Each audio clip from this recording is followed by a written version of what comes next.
నమస్తే అండి.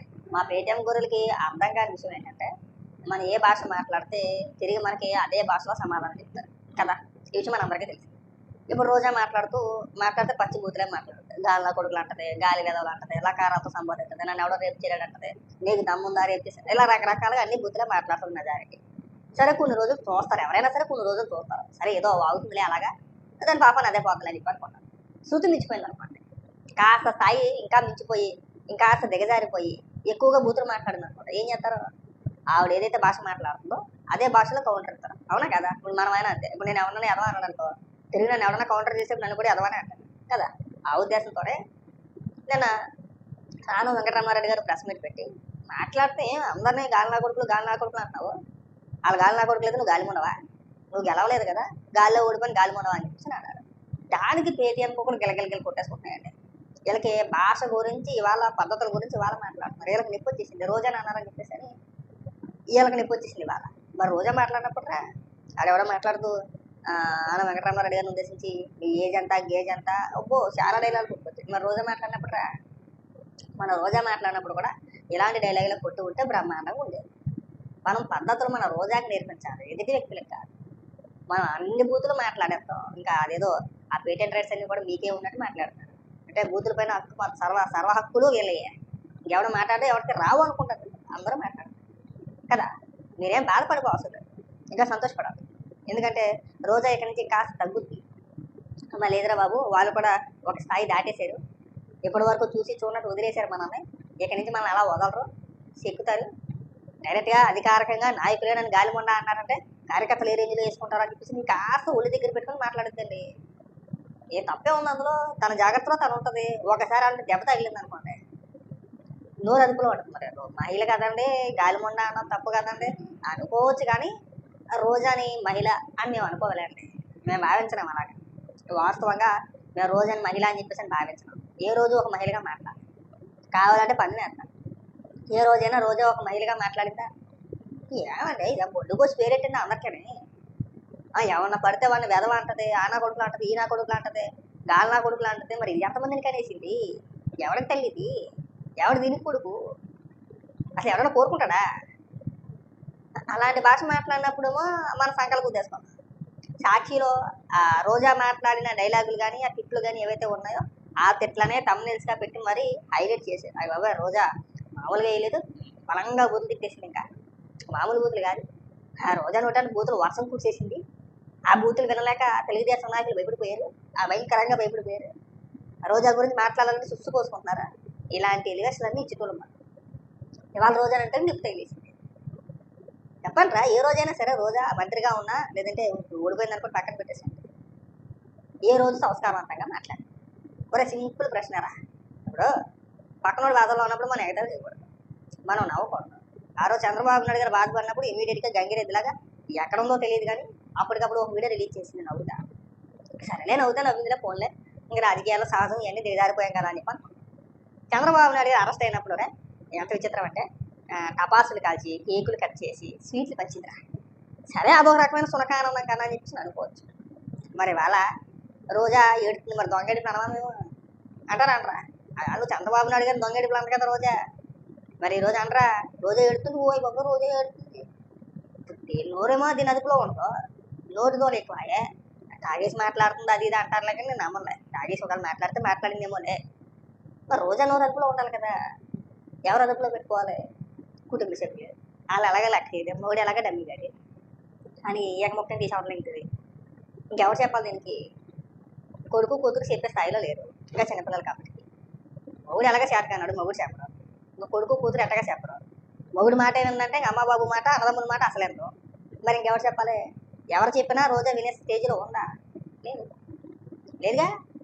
మరి ఏం చేస్తారంటే అప్పుడు ఎలా మాట్లాడాలో అలాగే మాట్లాడతారు, ఎవరు సమాధానం చెప్పాలో అలాగే సమాధానం చెప్తారు, ఏ స్థాయిలో చెప్పాలో ఆ స్థాయిలోనే చెప్తారు.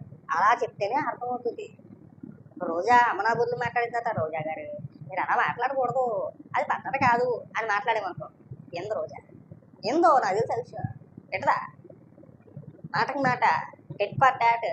నువ్వు నా కొడుకులారా అన్నావా, గాలి నా కొడుకులా అన్నారా, నేను గాలిమండ అంటావు. నువ్వు గాలి వెదవలారా అన్నావా, ఇంకా లకారాలతో వచ్చేస్తాయి ఇంకా ఆటోమేటిక్గా, అంతే కదా.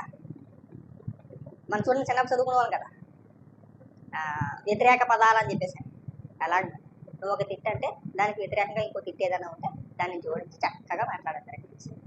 సమస్య లేదు. ఈ బూతులకి పునాది వేసిందే వైఎస్ఆర్సీపీ పార్టీ కాదా? అది మన తెలుగు 2 రాష్ట్రాల్లో ఎవరిని అడిగినా చెప్తారు. అధికారంలోకి వచ్చిన తర్వాత జగన్మోహన్ రెడ్డి ముఖ్యమంత్రి అయిన తర్వాత ముఖ్యంగా మంత్రులు మాట్లాడిన భాష, కొడాలి నాని కావచ్చు, అంబటి రాంబాబు కావచ్చు, బేల్ నాని కావచ్చు, రోజా కావచ్చు, లేదంటే కార్యకర్తలు కావచ్చు, నాయకులు అక్కడ రాకెందుకు జగన్మోహన్ రెడ్డి అనేక సందర్భాల్లో పవన్ కళ్యాణ్ గారిని ఉద్దేశించి పెళ్లిళ్ళు, తెల్లారో, టైర్లు, కార్లు అని చెప్పేసి విచిత్రంగా మాట్లాడేసి మాట్లాడలేదా?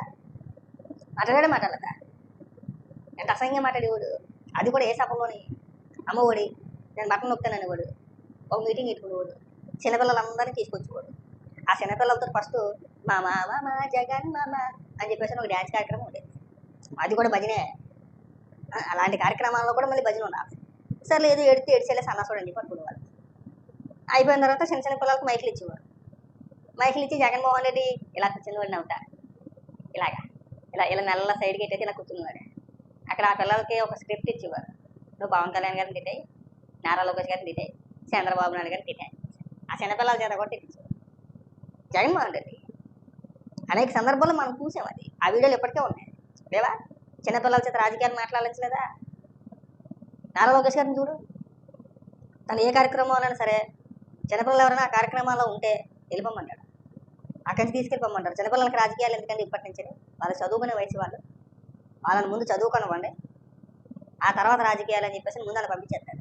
ఒకవేళ పార్టీ అభిమానులు జెండా పట్టుకుంటే జెండా లాగేస్తాడు. ఒకవేళ మెల్ల ఎవరైనా కళ్ళు వేసుకుని టీషర్ట్ వేసుకుంటే తప్పు, నువ్వు ఈ వయసులో ఇలా చేయకూడదని చెప్పేసి తీసి మర్యాదకి నచ్చజెప్పి పంపిస్తాడు. అది నాయకుడికి ఉండే లక్షణం. అది అదే మా సొట్ట చేతులు మా జగన్ అయితే అలా కాదు, చేతులు ఇలా ఎట్టేసుకుని ఇలా ఎత్తేసుకుని ఇంకా అయిపోయి మామూలు యాక్టివ్ చేయడు. ఇంకా అది చేస్తా ఉంటే ఇక్కడ పనిపోతుందని వేస్తా ఉంటాడు. అర్థమైందా? మన పార్టీ అంటేనే బూతుల పార్టీ. ఆ విధంగా చేసుకొచ్చారు. అప్పటి నుంచి అలాగే చేసుకొచ్చారు. 5 ఏళ్ళు మీ బూతులు, మీ విన్యాసాలు, మీ వికృతి చేష్టలు చూడలేకపోయావురా. అసలు ఇలా భూమి మీద నిలబడతాయి కదా కొడాలి నాని కానీ రోజే కానీ తొల్లబుట్టువారు అందరిని బూతులు తిట్టాడువే కానీ మరి మన నోరు మంచిదైతే ఊరు మంచిదో. మన అదుపులో ఉండి మాట్లాడితే ఎవరో కూడా మనం ఇలాంటి మాట్లాడరు. లేదు మేము ఇష్టానుసారంగా పేరుపోతాం, మమ్మల్ని ఎవరు ఏమనకూడదంటే ఇట్టాగా ఉంటుంది. ఏ రోజు కానీ నుంచి చెప్పండి రా, జగన్మోహన్ రెడ్డి ముఖ్యమంత్రిగా 5 ఏళ్ళు ఉన్నాడు కదా, పరిపాలించాడు కదా రాష్ట్రాన్ని. బూతులు మాట్లాడే నాయకుడిని ఇగో పలానా రోజానో, పలానా కొడాలి నానినో, లేదంటే పలానా వ్యక్తినో, లేదంటే జోగి రమేష్నో, ఇంకొకనో ఎవరినో నువ్వు మాట్లాడే భాష సరైనది కాదు అని ముఖ్యమంత్రి జగన్మోహన్ రెడ్డి మందలించాడు. ఇలాంటి వార్త ఎక్కడైనా ఒక చిన్న ముక్క చూపించాడు సాక్షిలోనే. మందలించలా, ప్రోత్సహించాడు. జగన్మోహన్ రెడ్డి కావాల్సింది బూత్ తిట్టేవాళ్ళే. అక్కడ నాకు ఎందుకంటే రా బాబు, ముఖ్యమంత్రి జగన్మోహన్ రెడ్డి ఒక పక్కన కూర్చుండగా జోగి రమేష్ మంత్రి హోదాలో ఉండి చంద్రబాబు నాయుడు గారిని, పవన్ కళ్యాణ్ గారిని బూత్ తిట్టాడు. ఇది పొలికలించుకుంటే ఇక్కడ నవ్వేడాడు. రాష్ట్ర ప్రజలు ఎన్నికలు ఎప్పుడు వస్తాయా, ఇది ఎదురు పెద్దలు ఎప్పుడు ఇంటికి పంపేద్దామా అని ఎదురు చూశారు. వల్లదా మీ నాయకులు, మీ కార్యకర్తలు, మన సాక్షి టీవీలో యాంకర్లు దాటి బూతులు దాడేగా. బూతులు దాటి వ్యక్తిగతంగా విమర్శించడం, అందరికీ అక్రమ సంబంధాలు అంటగట్టేయడం, అందరినీ కించపరచడం, వాళ్ళు ఎడితే మనం ఆనందపడ్డాం. 5 ఏళ్ళు ఇదేగా మనం చేసింది. ఇవాళ రోజాని అన్నారనో, ఇంకొకరిని అన్నారనో మీరు బూతుల గురించి ఇక్కడ మీరు ప్రవచనాలు చెప్పకూడదమ్మా. మనం మాట్లాడకూడదు. అసలు గట్టిగా మాట్లాడితే మనకు రైట్స్ లేదు. ఈ బూతుల గురించి మాట్లాడడం, ఖండించడం, మరి ఖండించడానికి మనకు రైట్స్ కూడా లేవు. కాసేయడం అంతే. నిందిలే ఒక మాట కాసేసిందిలే అనుకోవాలి తప్పితే మనం అతిగా గొడ్డలు దించుకోకూడదు. రోజా గురించి మనం బాధపడాల్సిన అవసరం లేదు. రోజానే పట్టించుకోదా, మీరు గొడ్డలు తింటున్నారు. అదే బుద్ధులు తింటా రోజా పట్టించుకుంటారు అనుకుంటారా? రోజా పట్టించుకోదా? ఇది లెక్క మనకి. అలాంటి ఎన్ని దగ్గరికి వెళ్ళింది మనం. ఇది ఒక 10 లెక్క అని చెప్పేసి దులుపుకొని పోతుంది. మీరు ఇక్కడికి వచ్చి గొడవలు చేస్తాం కుర్రాన్న పని చేస్తున్నారా మీకు అసలు? ఇంకెప్పుడు కూడా రోజాని అలా అన్నారనో, రోజాని ఎలా అన్నారనో ఏదో ఓ పని చేస్తాను చెప్పద్దు. ఇది ఒక్కటి గుర్తుపెట్టుకోండి బాగా.